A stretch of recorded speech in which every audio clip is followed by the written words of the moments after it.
the story of Mammoth is really a quintessential story of American entrepreneurship. It was really just Jake and an idea. He started with a dream.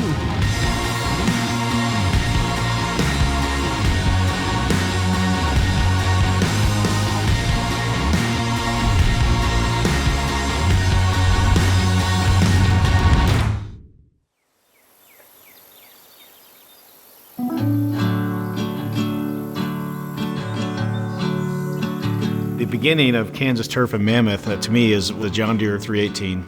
My parents allowed me to take the family lawnmower that my grandpa passed on to my dad.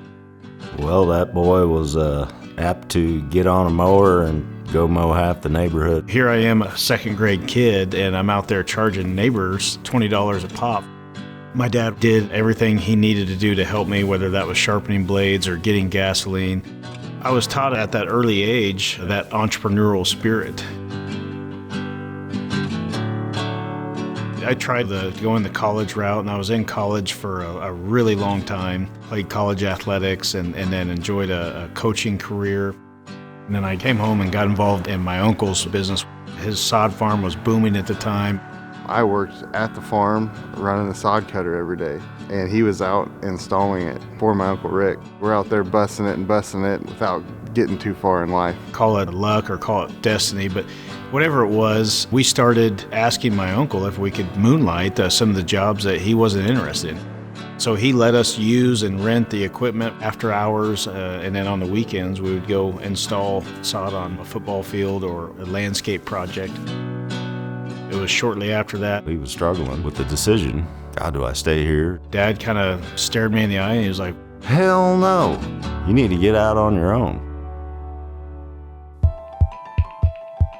Very quickly, I learned that even though I thought I was an adult, I had very little resources. Kaisa was in college, and we had been dating. One night, Jake got really serious. He was like, well, I gotta move back into my mom's house. And I was like, okay. I said, why? What are you doing? He was like, well, I have $500 to my name, and I'm gonna start my own company. And I was like, okay. I had thought in my mind 100% that she was going to leave me. And I was like, no. Do you want me to leave you? What? I mean, that's kind of like the breaking point, right? Like, hey, I know things are going really well. We haven't been able to go on much dates because I don't have money, and so I'm going to move back into my mom's house. She didn't leave me. She didn't even hesitate. I don't know. I think I was just excited for him. I think I knew in my heart that he would succeed. He's going to do it. He's going to work harder than anybody else, and he's going to figure it out. So moved back in and started Kansas Turf. What was Kansas Turf on day one? We had my mom's Club Cadet mower and a used weed eater. I didn't have the credit to have my own cell phone or to go buy a lawnmower. I was starting from nothing. We helped him get his first lawnmower. I traded my car in and she helped me get a truck. He had a lean-to shed, and two guys would show up every morning at Julie's house, and they'd all get the truck and they would go and they would do commercial mowing. They did state jobs, so if you don't mow your lawn, they're gonna pay somebody to do it. The sod jobs were there, but to fill the gaps, there were tons of residential mowing contracts along Wanamaker and 29th, the ones that nobody wants because they're horrible. In the winter, so he's gonna do snow removal. And he just was always figuring out, not gonna sit around. The first year in business, we made about $85,000. I remember thinking man, this is big time. I had no idea, what I was getting into. Going into that second season, we made this big drastic decision, and I remember it was a long meeting with Greg and my mom, and we went back to our waters and we bought 2 weed eaters. Every time he bought more equipment, I'm like, son, the goal was to get out of debt and to move out. But at that time, we were laying a lot of sod and putting a lot of natural grass down. That really became the core of our business. I was still living at Mom's house when the big break came.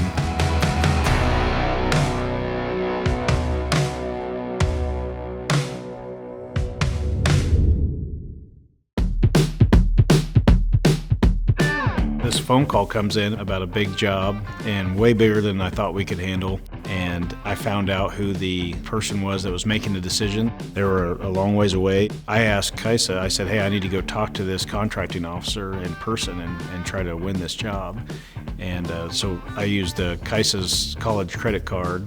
Me, I was like super nervous because I was like, okay, I don't use my credit card. It's just there for like an emergency. And he was like, well, this is an emergency. And I was like, sure. My parents didn't find out until recently, for like 13 years. You found out at the same time I found out, nobody told me. So I go out there and sell this job.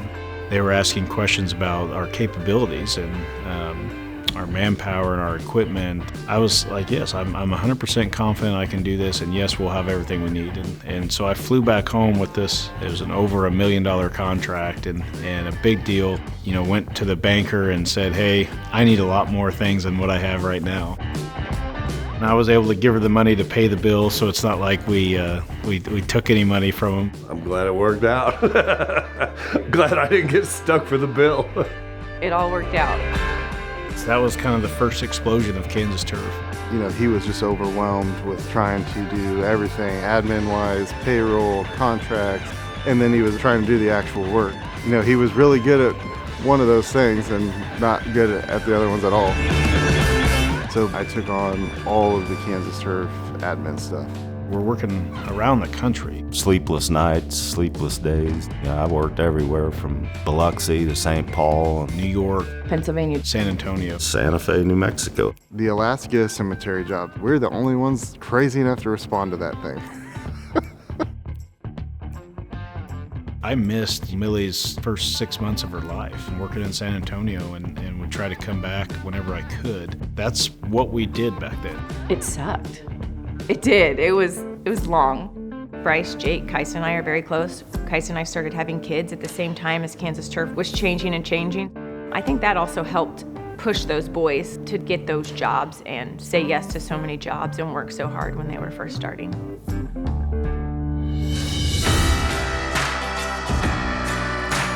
With those government contracts, you can't have smoking on your crews. You can't be on your cell phone. We took this workforce culture that we already had and applied it to the artificial turf market. On our sod jobs, we kept running into synthetic crews. As you're looking at the bids and the projects, coming each year, you just realize that it was starting to take a turn towards synthetic. Everybody kept saying, you guys can't get into the synthetic turf market. If you try and get in, everyone will just crush you. I learned at an early age that you don't ever tell Jake he can't do things because then he just wants to do them more. So we went all in on it, being able to take that pristine culture and apply it to a market that was in desperate need of change. That was a big turning point for us. We really catapulted ourselves in a short amount of time into being primarily a sports construction company.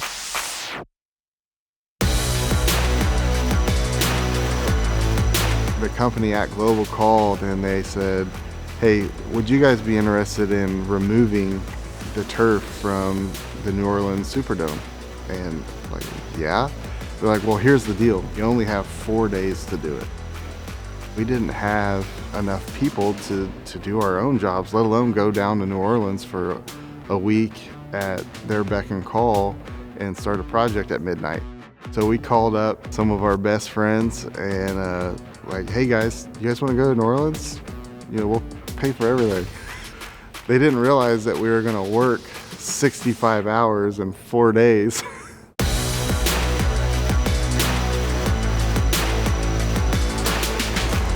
I started asking questions to the group down there, and they said that they'd sell the field or give it away to a local organization or high school.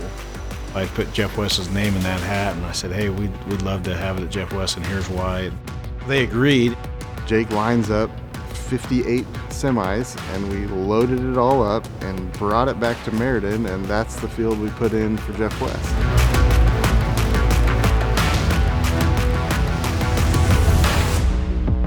That was another big turning point also, where I think I was like, they could make it. I mean, they're right now at an NFL field. Like, this is really big. This could be really big. I know they're only with their friends and they're also on Bourbon Street, but it could be really fun if they make it back from this.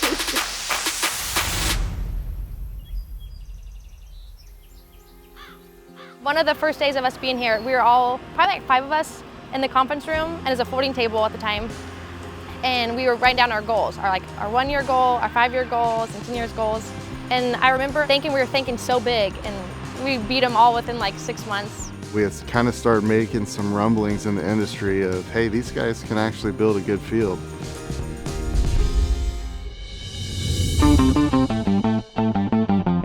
During our adventure in the early days of the turf game, we were still seeking that validation. I was coaching high school football. I remember I got the phone call and I raced over and found Bryce, and he was like, our lives just changed today. Once we had that field, that was all the validation we needed, especially in Kansas. No one cared that we didn't have 12 fields that were 8 years old that they could go see and walk on. We could simply point to that and say, hey, we were good enough for K-State. When we became a bigger athletics construction company, it didn't matter where we're at, Oklahoma, Texas, we would get the kind of the look like, oh, you guys are from Kansas. We don't like Kansas. We landed a job for the University of Missouri. And they're like, this is great. This is everything we wanted. This is the partner we wanted.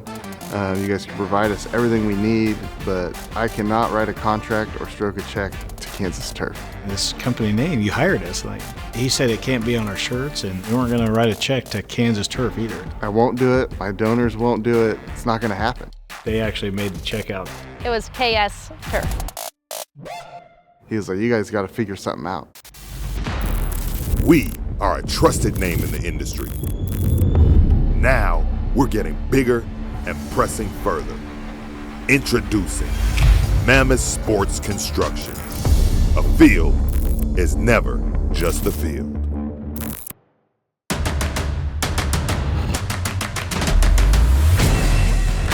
We're now Mammoth. So what else should we start offering customers?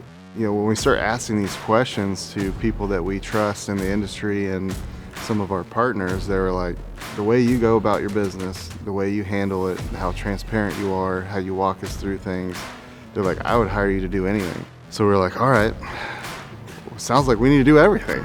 You know, in a very Jake fashion, that's what we did, and we did it really fast. It was easy to add in engineering, architecture, creative.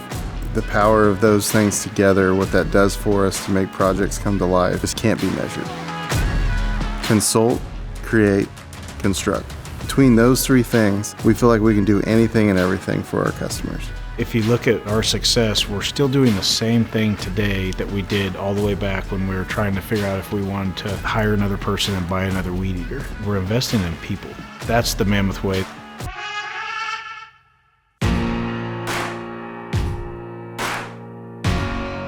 No idea. I told you, I'm not in the inn. I have no idea what they're doing next. I can't even answer that.